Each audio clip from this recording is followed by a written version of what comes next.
Making this video because I want to introduce the concept of a new religious movement, the primary ritual of which is something called conviction-based therapy. And the idea is that it's a free service that's provided conditionally to those who claim to have psychological disorders or who claim to be mentally ill. And I don't distinguish between those two conditions. And the conviction-based therapy is to seek to convince the claimant or plaintiff or complainer that they don't have a psychological disorder and that they are not mentally ill. And moreover, to do so by applying force. And the principle of applying force is that the origin of the complaint is an inability or an unwillingness to use force to free yourself. So the issue is using force to overcome restraint and using force to experience freedom. And the question is who applies the force? And the thinking here is that basically what you do is that psychologically and mentally is the same kind of initiation ritual that you would get with I don't know if the CIA does this, but supposedly maybe some gangs do this. When you join, one of the things you do is you murder someone with another person. So the two of you together murder someone.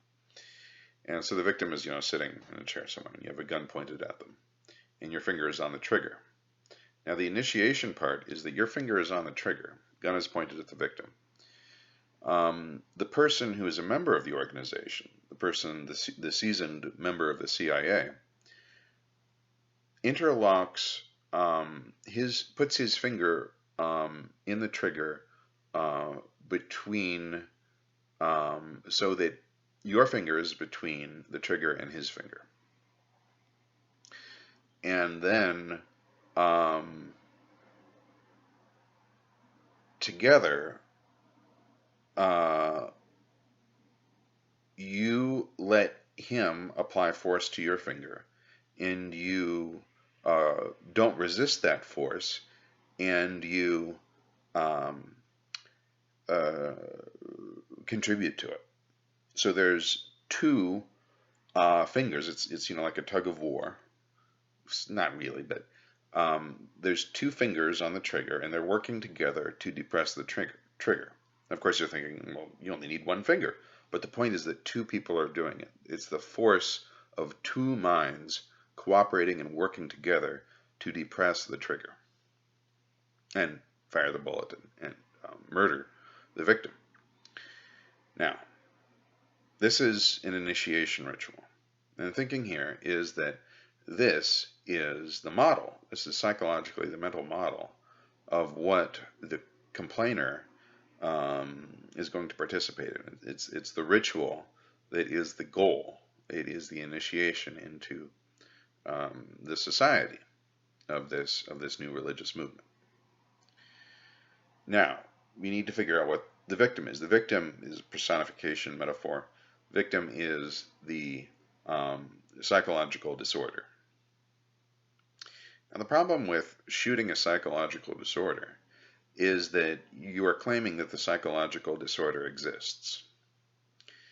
And the real bullet, is the claim that the psychological disorder does not exist. And the thinking here is that there's sort of a two ways to do this. There's sort of A and B. And the A method is that you simply assert that the psychological disorder doesn't exist.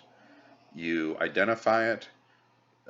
You identify whatever the complainant the complainer is calling the psychological disorder, and you map it. You use techniques, surveying techniques, to understand where it is and to understand how it obstructs and restrains the complainer. And then there must be a point where you find a crossing, a weak spot, or a spot where a relatively small amount of force can be used to change the situation.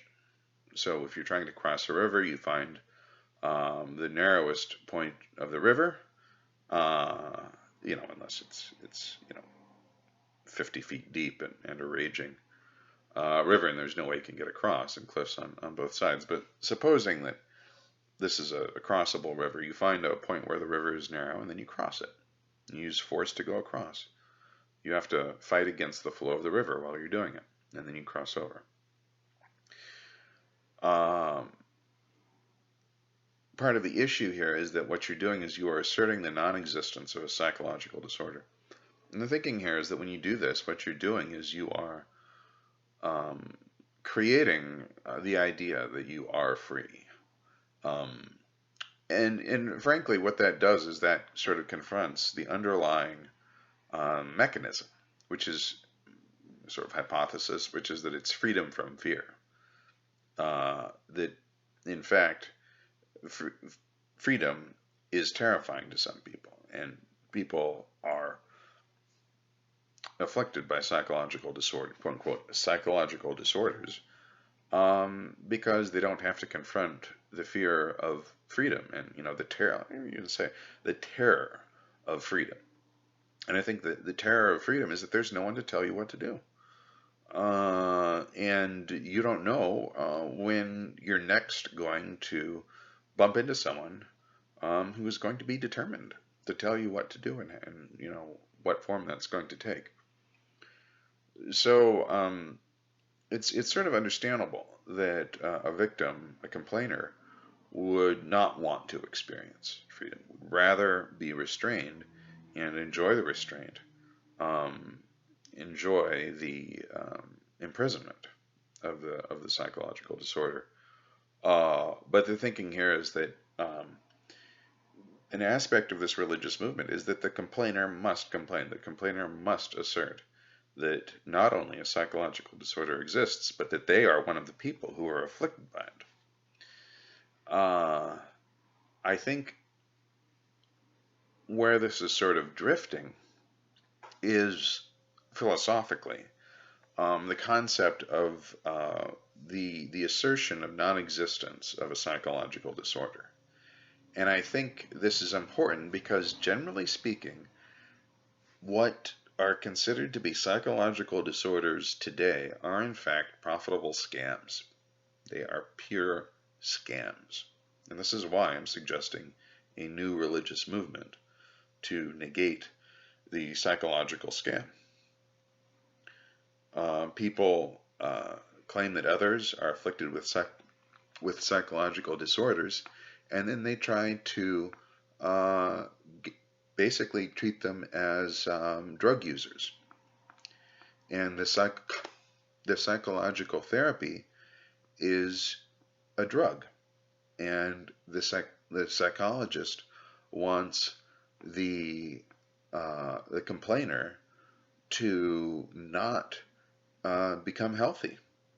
The psychologist wants to create a dependent population of individuals who believe they are afflicted by psychological problems and use that as a source of income.